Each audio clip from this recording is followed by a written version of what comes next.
আসসালামু আলাইকুম। এই রাস্তাটি হচ্ছে চন্দনাইশ বটতল থেকে গাছবাড়িয়া কানহাট পর্যন্ত সংযোগকারী একটি অত্যন্ত গুরুত্বপূর্ণ অভ্যন্তরীণ সড়ক। প্রতিদিন আনুমানিক 20 থেকে 30 হাজার মানুষ যাতায়াত করেন এই রাস্তা দিয়ে। এই পথটি শুধু সাধারণ মানুষের চলাচলের জন্য নয়, বরং শিক্ষার্থী, মুসল্লি, ব্যবসায়ী সহ বিভিন্ন শ্রেণী পেশার মানুষের জন্য অত্যন্ত প্রয়োজনীয় একটি রাস্তা।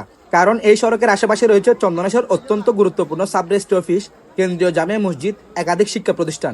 গত বছর এই সড়ক নির্মাণাধীন নালার অর্ধসম্পূর্ণ কাজ নিয়ে আমি একটা ভিডিও করেছিলাম। তখন নালার অনেক অংশে অসম্পূর্ণ কাজ থাকায় শিক্ষার্থী ও সাধারণ মানুষের চরম দুর্ভোগের সৃষ্টি হচ্ছিল।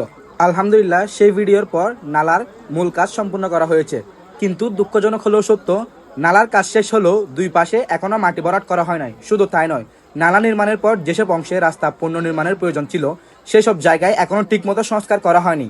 ফলে রাস্তার দুই পাশে গভীর নিচু গর্ত তৈরি হয়েছে এবং নালার উপরিভাগে ঝুঁকিপূর্ণ অবস্থায় রয়েছে। সাম্প্রতিক সামান্য বৃষ্টিতে দুই পাশে পানি জমে গিয়ে সড়কটি আরো বিপজ্জনক হয়ে উঠেছে।